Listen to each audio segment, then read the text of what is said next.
So we are so excited to have Zahriya Zachary with us today. She is a worship leader with Bristol House out of the Woodlands in Texas and is the newest member of the Bethel Music Collective. Zahriya, thank you so much for joining us and taking time out of the day, because I know y'all had the worship service this morning and sounded amazing, and y'all are doing a worship service tonight.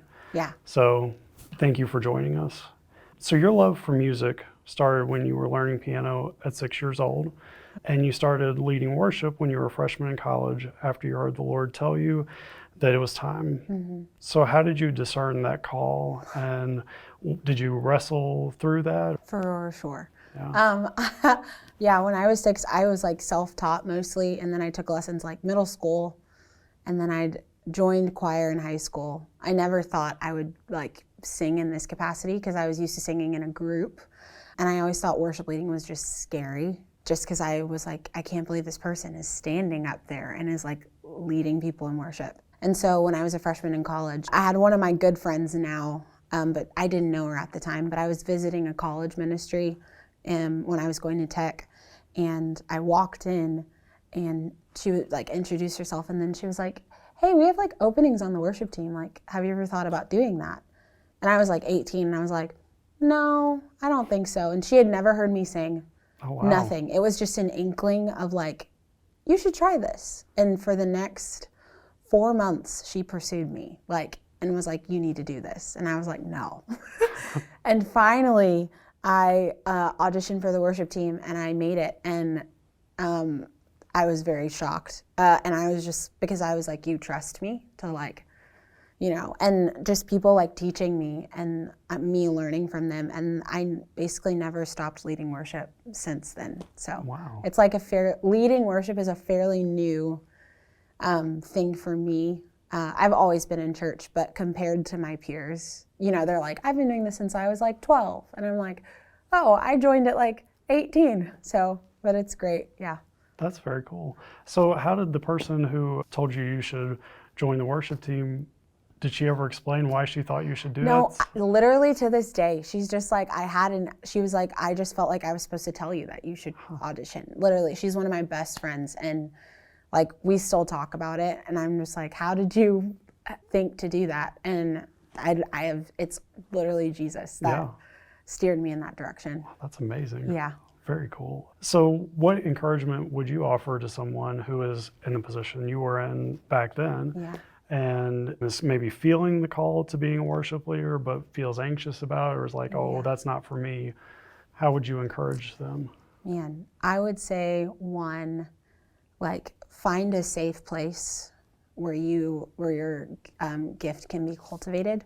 Gifting is not everything, for sure. There's a whole other side to worship, but I would say find a safe place, whether that's like a group of friends that feel safe, and like sing with them, and then like, you know, and then take a next step to like leading in church or doing whatever. Because I feel like that's the journey I took.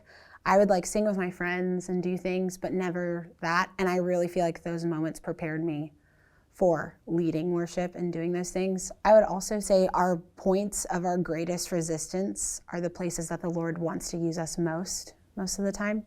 I know so many people, like, it's not even worship leading, it's like people who are authors, people who, you know, like create art and things like that. They're like, I don't know if I'm that good. I don't know if I can do this. And then like, they're amazing at like what they do. And you're like, you have to do this. And I feel like every great, you know, person who's so wonderful at their craft and what they do, I feel like there's always this thread of like, oh yeah, I thought I was terrible, or like, I didn't think I could do this. And like, here I am. And so that's what I would say is like our point of the greatest like tension is where the Lord wants to use us. And so those are the two things I would say. Yeah. Yeah, no, that's great. And I know from reading about a lot of musicians and folks, you do see that a lot, that in creative people we have a lot of self-doubt, and we are our worst critic, and it's very hard to get beyond the voice in our own head saying, no, you can't do that. Yeah. And I'm learning like, who am I to withhold the kingdom from something that the Lord could use to bring people into, you know, the family of Jesus? Like, like, why would I withhold that from anyone, you know? And so that's also another stance I've taken of like, man, like this could like impact someone's life, and like bring them into the kingdom of God. And so I think that's a whole other like stance of like, oh, it takes it from a place of like, I'm stressed and I'm scared of this to like, I'm in awe that the Lord will want to do this. And then you do it out of love. And so, yeah. And it takes the pressure off of you. Yes, yes. And it puts it back where it belongs. Yeah. Exactly. So since you started with your worship leading, things have really taken off for you. Yeah. And you have apparently over 400,000 monthly listens on Spotify and over 6 million plays of the song Back to Life. So you're quickly becoming a household name among Christian music listeners. And you're also the newest member of the Bethel Music Collective.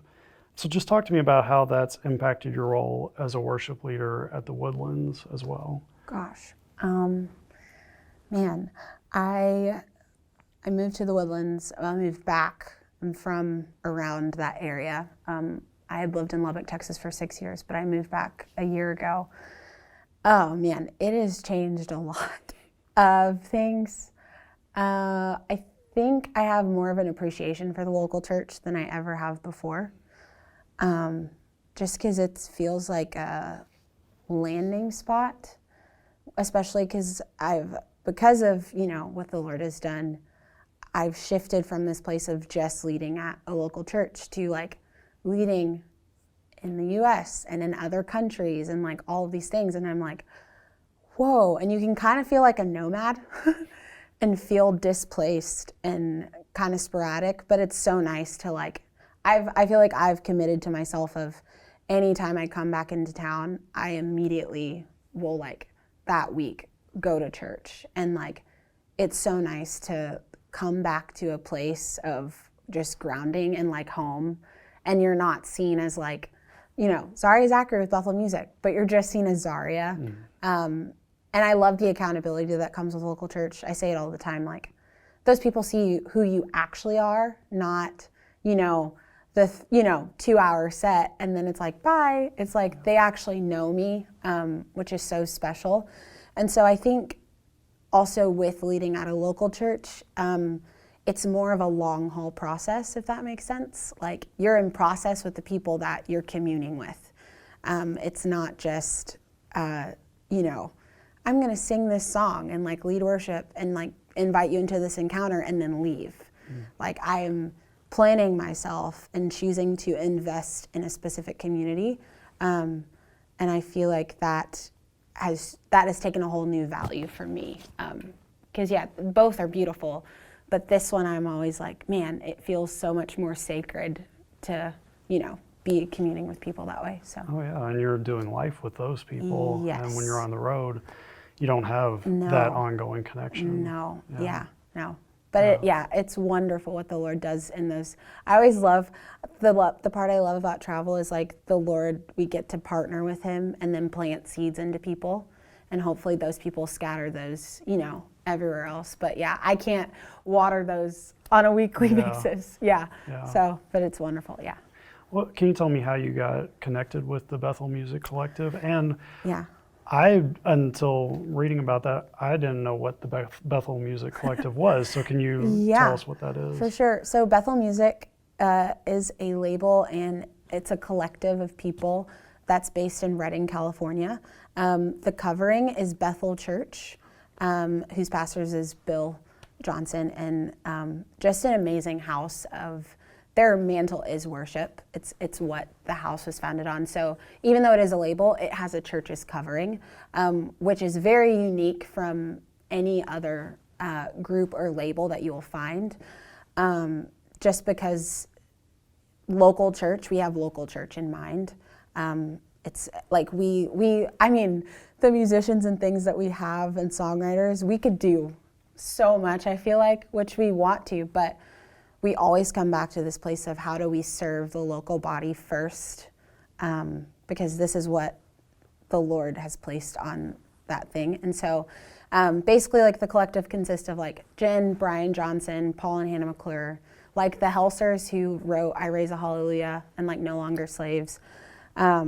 It's David Funk, the list goes, but like it is just a body of people who love Jesus and love the local church and want to serve it. And so that's what I'm a part of, and I got to join it 2 years ago. 2.5 years ago, just about. That's wild. Time goes by really fast. And so basically how I got connected with Bethel was a God thing. I attended Texas Tech University. I got my degree in philosophy, and my intention was to be a lawyer. Interesting. I was not going to do this. And my sophomore year, I remember the Lord, I was on my way to class and he stopped me. And he was like, Zahriya, he was like, I need you to either choose worship or a lawyer. And he was like, I'll bless either one, whichever way you choose, I'll bless it.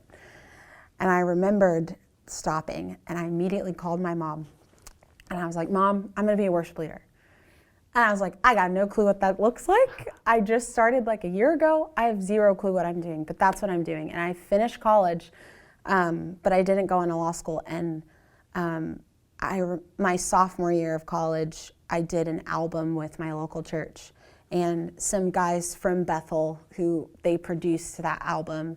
And that was kind of my first introduction to Bethel. I really didn't know who like Bethel was or like Hillsong or anyone. And so I just did that album, and then they told Bethel about me. And I didn't know that until last year.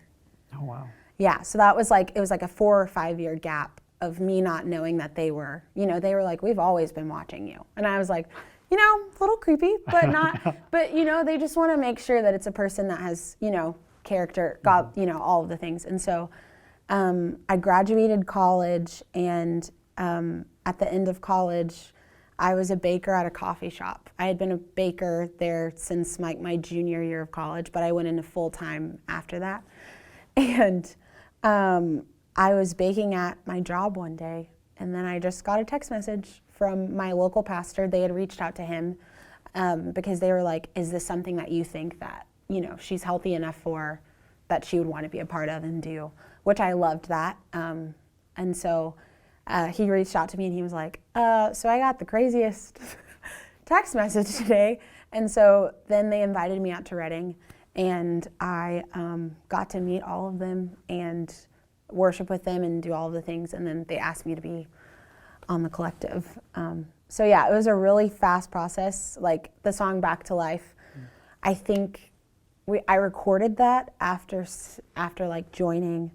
I think it was like maybe a month after. Oh, wow. So I was like, for like the band guys that are all behind me, I'm still like learning who they all, like I knew of them because, but like just getting to know them, it was a God thing.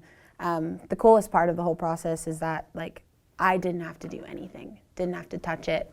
And it's like, it's the saying of like, if the Lord sustains it, if he starts it, you don't have to do anything. And it's been the coolest thing because I've felt zero pressure to sustain any of it. So it's been wonderful. Yeah. Wow. That is quite the story, going from philosophy major to taking a hard left turn into something else. Yes. So. There's so many other little intricate details of how the Lord just showed himself throughout the process. It would be like, I could be here for hours, but it is wonderful. Yeah. It's wild. Yeah. Well, so that leads kind of into my next question. What is life like for you now as you found more success and are traveling more, and it seems like things have happened pretty quickly. So yeah, what is that like for you? Man, so I'm now a full-time songwriter and a worship leader. So I, even when I joined the Bethel Collective, I was still working at my baking job. It was wonderful. I remember going on my first tour, and then I came back and I just baked. And they were like, why are you still here? And I was like, this is good for me. I need this. And so, but recently, up until a year ago, I transitioned into full-time songwriting and worship leading. And it has been wonderful and also challenging, navigating, stewarding of time, which you would think like, oh, you just wake up at like 8 or 9, and then you just roll out of bed, and then like you just go create all day, and it's easy. And it's like, actually, no. It's a stewarding of time, and it's also realizing that like my life is the song. I don't have to try to scrapple for it. And so I try to live my life in a way that cultivates songs, if that makes sense. So like reading and like, you know, watching specific things and like listening to, you know, podcasts and different things like that to cultivate this artistic lifestyle rather than feeling like my life is the sum of a song. And so that's been a whole new thing. And then I invest my time at the Woodlands Methodist Church. I love just like being a part of Bristol House and like helping out with that and like songwriting and yeah, it's been a joy. And so that's kind of what my life looks like, is just, I feel like relationship and with other people and the Lord has really marked this season of walking in deep relationship in those capacities. So yeah. Wow. So that leads into what I was wanting to ask you next, which is, how do you restore yourself and find rest spiritually and even physically in the midst of what can be a demanding lifestyle in some ways? Yes. Yeah. It's been a lot of trial and error. I remember like lots of error. And I remembered after my first tour, I came home and I talked to no one for a month.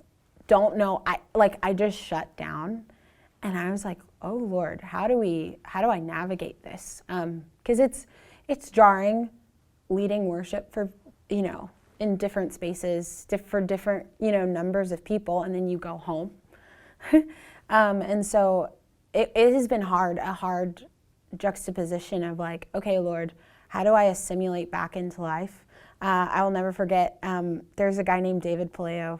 He's a guitar tech at Bethel. He's an incredible human. But I remembered he sent us a text message and he was like, hey guys, he was like, I read a thing about deep sea divers. And he was like, they slowly have to acclimate back up, or because it's dangerous if you know, go too fast. And he was like, give yourself some grace to slowly acclimate, you know, back up to the surface. And that gave me so much peace. And I've taken that on with my life of like, Zahriya, have grace for yourself. Like, you traveled super far and you're traveling back, just breathe. And so I think that's helped. Also, like, I go on walks a lot. I have a trail that I go to in the woods, like where I live, and it has been the safest place for me. And I'll just go and talk with God. But I feel like having one steady thing that I do, it helps. And then also creating a schedule for myself. And so I feel like those things have helped with the demanding. And also, like, my friends always make fun of me for this, but like taking vitamins, drinking water, doing like I'm learning, like I've had to learn very quickly, like what you intake into your body matters. Like your physical temple matters just as much as your spirit. Like it's all connected. And so I feel like I've become way more conscious of that, like over the past 2 years. So I feel like all of that. Yeah. Because I can imagine, I mean, you have to take care of yourself physically, and that is a demanding lifestyle. And, yes. And I would also think there's a part of it that when you come off the road and then you're back into normal life with folks who they haven't been living that lifestyle, that's a hard thing because they're just like, oh, my life has been going on like normal. And you're like, well, I've been to however many different cities and however many days. And, and it's a totally different world from what everybody else that you come back to is used to. Because you're like, because sometimes my mom will call me, like if I'm on like tour or whatever, and sometimes it's like, you know, 10 or 11 and I'm still asleep. Because that's like the thing, you're supposed to sleep. Like they're like, do not wake up at like 6 a.m. You're gonna regret it. Like, and my mom's like, what are you doing like asleep? And I was like, this is what I'm supposed to be doing. And so it's like the cross of like the normal life, because my mom, you know, like wakes up at like 5 a.m. for her job. And I'm like, I was like, we're in totally two different worlds. And so that's a funny overlap with that navigating relationships in that. So, So in your local church setting, how does leading worship there differ from when you're out leading to people, strangers, Yeah. and probably larger audiences? What is your approach and how does that differ? Um, whenever we travel to like different states or countries, I feel like our goal always is, Lord, what are you doing in this specific region? And I feel like we really try to ask the Lord, and we also kind of do research of like, what is happening here? Like, is there like any sort of, conflict happening in this country or state, or disarray that's happening? And like, how do we prophesy over this place the perfect order of Jesus? And like like what can we do? I feel like that's what we more focus on when we travel. And we focus on like, Lord, what are you doing in this specific moment in time for this group of people? Which is so special. Like I remember like 3 weeks ago, I was in South Africa, and the Lord had given me, I had felt this word of, encouraging people who were the only believers in their family. And I felt the compassion of the Lord wash over me, and I just started crying and just encouraging them, like, you can keep going. And that is significant and special, especially with the large group, that the Lord is like, this is on my heart. Like, to feel the heart of God for that many people, it feels like, oh my goodness, like, Lord, you want to tell me what's on your heart for these people. I feel like with local church, it's so different, but I feel like it's more one-on-one relational things. Because you already kind of know, if you go to the church often, you know what's going on at the church. And you're singing over those things and leading over that. But with local church, I feel like I am able to have more one-on-one connection with people and like specifically speak into people's lives. There are times to like corporately speak over church. But yeah, I feel like that feels like the difference, because I'm not able to, like we said before, I'm not able to have the one-on-one conversations with people. And I feel like local church also teaches me humility a lot. Because, when people pay for a ticket to come to a place or an event, they're hyped up. They're like, we're ready to go. And local church, sometimes there's a mom who has 4 or 5 kids, barely hanging on, trudging in, little energy, and is like, I just made it. And I'm here, and I'm so glad I'm here. And that's it. That's all I have to give. And it's like, and that also is valuable. And I remembered the Lord checked me, as he so kindly does, and was like, Zahriya, can you see the hearts of men? And I was like, no, I can't. And he's like, then you can't judge based upon a response of, like, that's not why you're here, is for a response. Because it was the contrast of local church to that. And so it's definitely helped me to see the heart of God for the local church. He cares just as much about that mom and, about that dad as much as these people over here. And so, yeah, I think that's what I've learned in the contrast between that. Yeah, and I would think it's good to have a local church to return to, and to have that grounding of a church body and family that is where you can also restore and have worship, and that's very cool. Yeah, it's also taught me, like, it even reflects our walk with the Lord. We'll have those mountaintop moments with God, but most of the time we're in the valley, like, and walking with him through that. Like, not that we'll always be there, but I feel like most of the time it's the mundane places that Jesus finds us, and the mundane is so sweet. We just gotta look for it, and so it's needed, because you can't always be here, because then you create a bubble around yourself and then become disconnected, from the heart of God and the family of God, and was never the intent. So so since you do have those 2 experiences, what would you say to young worship leaders, maybe high school students? And I know sometimes the tendency for people is to look at YouTube videos and see people who are leading to thousands of people in a stadium and be like, I want to be like that. Is that where people should be looking, or what would you suggest they do to kind of grow their leading abilities?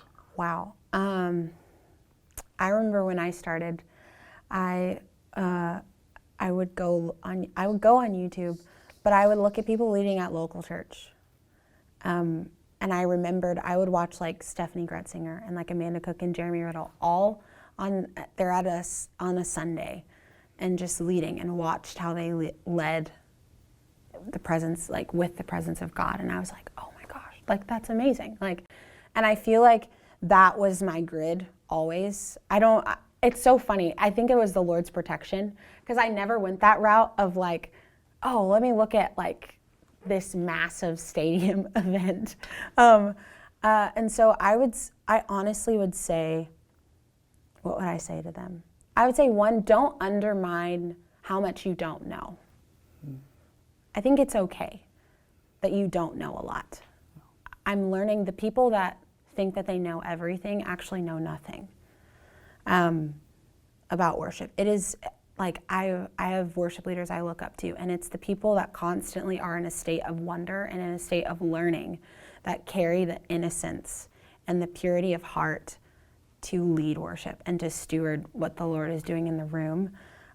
So don't undermine that, because even you can look through the Bible and see like the disciples, like some of them thought they knew so much. They thought that they were the best. They were always concerned with who's the best. And the Lord always was like, hey, like become like the little children and you will inherit the kingdom of God. Like just shifting back to that mindset. So I would say always just wonder and awe, and you'll stay in that purity and the humility from that place. And also, don't be afraid to ask for help. And just go up to a local leader or someone that you look up to and say like, I have no clue what I'm doing. I want to do this, but like, how do I get there? Because I feel like that person's gonna be able to walk with you and like shepherd you and help you, rather than like watching a lot of videos. I don't think it's bad. There's a lot of great, like worship and how to, be worshipful and pure of heart. But there's nothing like someone walking hand in hand with you and helping you steward what the Lord is doing. And for me, I prayed like, Lord, show me who I need to choose to help me. Like, show me. Because even now I have like a whole team of people that like they chose me and I chose them, and they're walking with me like through all of this. And so that's what I would say for them. Yeah. Oh, yeah. That's great. To take a step away from worship, I want to talk to you about your songwriting. Yeah.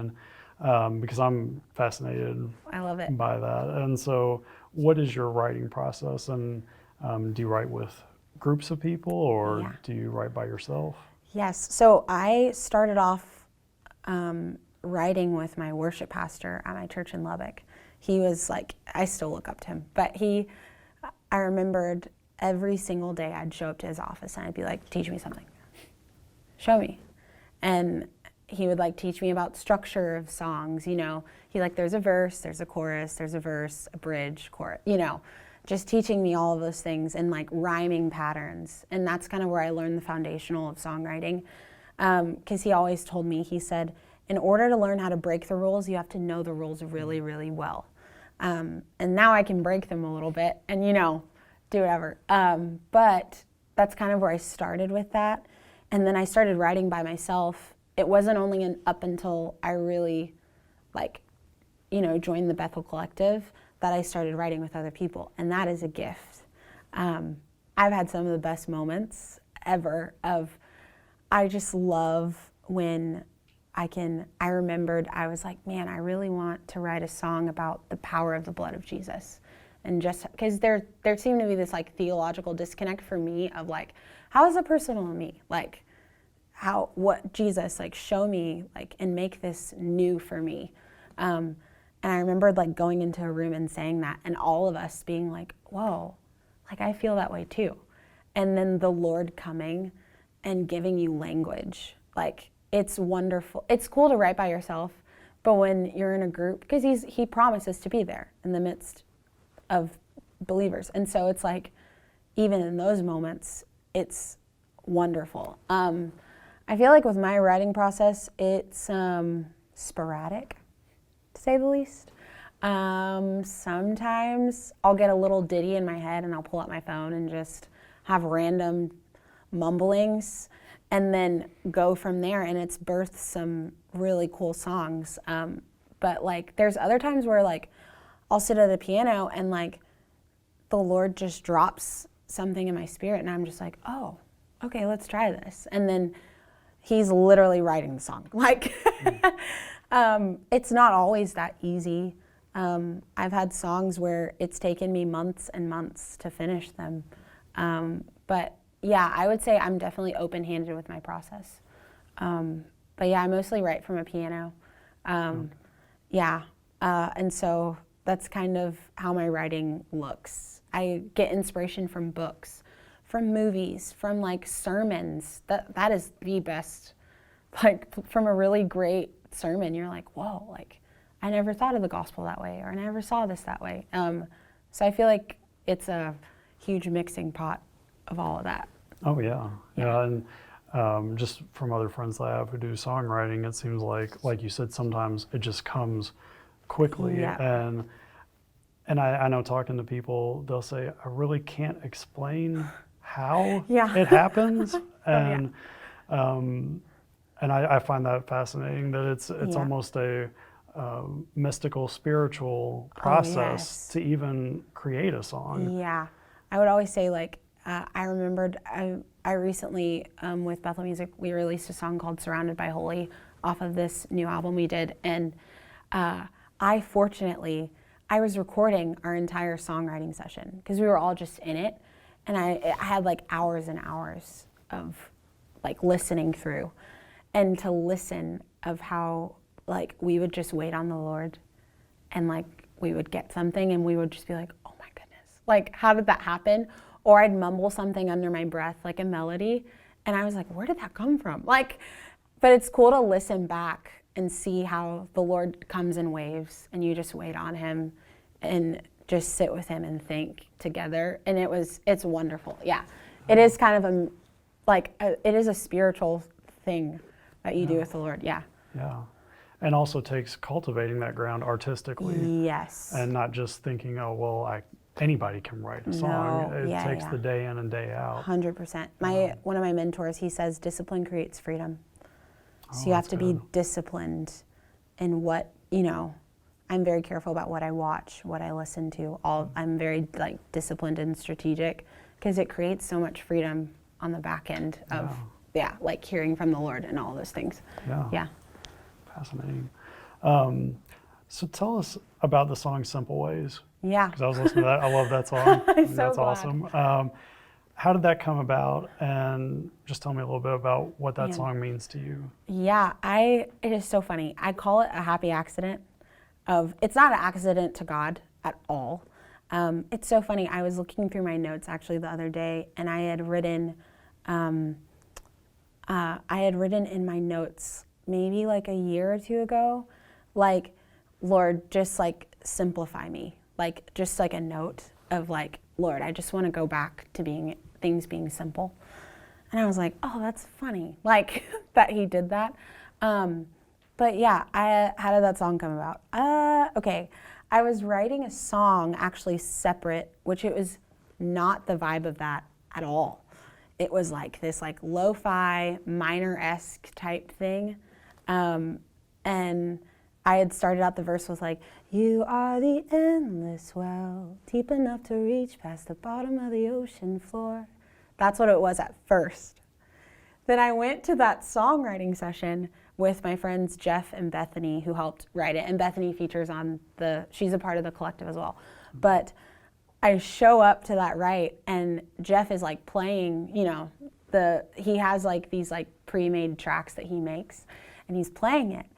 And then I start singing like that, and we like tweak the melody a little bit. And then from there, it like blossomed into what it was. Wow. I think we wrote that in maybe like 2 hours. Oh, wow. No, It's crazy. Actually, we probably wrote it in like 2 hours and then recorded. Most of the vocals that are on that are from when we were recording the demo. We only had to go back and tweak a couple little things. Wow. Most of that is from the demo. That's amazing. It's wild. And so all in all, we wrote it and recorded it in like 3 hours. It was crazy. That is crazy. Wow. It's Jesus. It was Jesus. Yeah. And we wrote it and we were like, this is hilarious. We were writing, it was for the Come Up Here writing camp. And we ended up writing that song. And we were like, oh, like that was a fun song that we made. Not thinking that like we wouldn't release it or anything. And then like our team heard it and they were like, guys, this song is amazing. Yeah. And we were like, what? And then it got released and we were like, okay, great. And so honestly, the whole process, it was a joy to do it. It was just like all of our friends coming together and like just having fun, which I believe the Lord wants us to create from joy. Like there are songs of lament and like sadness, but I forgot that he wants us to create from joy. And so that song definitely reminds me of to like the joy of my salvation, of like, it is so simple. Like it's not this complicated thing. It was funny, one of my friends pointed out, I have a safe place that I go to with the Lord, like in my mind, and it's out in a field and I'm in a white dress and I just go sit with him. And I remembered when my mom was sending, because the cover is a baby picture of me, and my mom was sending in photos, and I saw that photo and I was like, that's it. I don't know why, but that's it. And my friend was like, it is so funny that the Lord was like, that is the cover, because that's who I show up as. Like when I go sit with him and when I gaze at him and look at him, it's returning to the simplicity of the gospel, of looking at him and being like, man, Jesus, you're it. Like, it's not complicated. It's not this hard thing. And so, yeah, that whole song was just so sweet and so cool. Yeah. Yeah. That's a very cool story. And, Yeah. And you can definitely hear the joy Yeah. in that, and I'm sure it was fun to make that and put that together. Yeah. It was like, I will never forget, we were recording vocals and we were just like giggling the whole time because we were like, we can't believe that we did this like all that fast. So it was fun. Yeah. Yeah. Awesome. So what are some songs or artists that have shaped you musically, and that maybe some that you still listen to, but Man. Okay. I have some secular and non and Christian. I really believe the people that have deeply impacted me have been people like Stephanie Gretzinger, Amanda Cook, Carrie Job, Rita Springer, like Jeremy Riddle, like those people who, and Melissa Helser, oh my goodness, that lady, so great. But I just saw the way that they wholeheartedly, passionately, with a fire, follow after the Lord, and how it oozes out into the way that they worship and their songwriting. It's so connected to their lives, which I was like, man, I want that. And the longevity that they have. They're not worried about, influence or anything like that. They have this longevity with the Lord, and I'm like, I want that. So I feel like they've definitely impacted even my musical choices and the way that I do things in a wonderful way. Also on the other side, I mean, I love people like Alicia Keys and like John Bellion and Julia Michaels. Like Julia Michaels she's like a poet first. And like even like Alicia Keys, she's awesome. And John Bellion's an incredible musician. But just the way that they like craft songs, I like really focus in on that of like, oh my goodness, like your play on words here, like all of those things, it intrigues me. And just the creative, they don't stress when they create. They're like, if I ever come into a point of tension, they're like, I just walk away and go do something fun, because this is supposed to be joyful, you know. And I, because secular world, there's a lot of flaws with that. But I take the good bits, and I'm like, oh, like I could use this over here to make this stronger. So I feel like that whole mixing pot of people, I feel like has impacted me deeply as a songwriter and an artist. So yeah. I think it's always interesting to hear the artist behind the artist that Yes. created the one that Yeah, you're listening to currently. 100%. Because like, there's a lot of musicians that I like, and I love to find out Yes. who is behind them that Yeah. formed them. So It is that's- one giant family tree. Yeah. Because like a lot of the people that you may like, because I remembered that was when I first like joined. My mentor, he was like, one of your assignments, I want you to make a family tree of music. Oh, And I that's was cool. like, what? I've never thought about that. Yeah. And he was like, pick the 4 or 5 people that you feel like have impacted you the most and see who's impacted them and see who those, and you look down and you're like, oh my goodness, there's like this thread of people who have shaped, the history of like music as we see it now. But it's wonderful because then you're like, whoa, I actually like the rest of this music too. Yeah. So yeah. And you learn a lot yourself by doing that. Yes. Yeah. Oh yeah. So yeah. But yeah, I would say if you want to do that, it's a great tool. So That's yeah. cool. That's a very good idea. Yeah. All right, so this interview is part of the Thrive series of interviews. Yeah. So we always like to end with the question, what is one practice, spiritual or otherwise, that's helping you thrive right now? Oof. A practice I've picked up a lot more lately is reading my Bible intentionally every single day. It is like, I know how valuable the Bible is, but sometimes I just read it and I'm like, okay, I'm reading it to get this done. But I have found it's such a gift, and it's kept my heart tender of like, whoa, like these words are real. Like this is Jesus. Like this is who he is from front to back. And it's changing me in the best way all over again. I feel like that is a thing I've really, really picked up. Also, what else do I do to thrive? What's a fun thing? So it's not like, what do I do? I play with my dog. That's all. I love my dog. Yeah. I talk about him all the time. His name is Jasper. He's a 75-pound Labradoodle. He's the best. I'll like go on walks with him and like play catch outside with him. That's really amazing. Yeah, what else do I do to thrive? I feel like one more thing I do is I've realized that like in my generation, I guess specifically, we like kind of don't look at the older generation, if that makes sense, of people who've gone before us. So I've like really like gotten into like reading books by people who are like, way might be gone, and like, but I've taken up that thing of like reading the works of theirs, and it's been wonderful. Yeah, it's been really cool to see like, oh my goodness, this person wrote this book however many years ago, and the things that they're talking about now literally apply to now. Yes. Like there's nothing new under the sun, and you get to learn from past generations, and I feel like that's helped me thrive as a person. So yeah, I feel like all of those things have been really good. So yeah. That's awesome. Yeah. Well, thank you very much for taking time to be thanks. with us today. Yeah. It's been a lot of fun talking to you. Yes. So, yeah, thank you. Thank you. Thanks.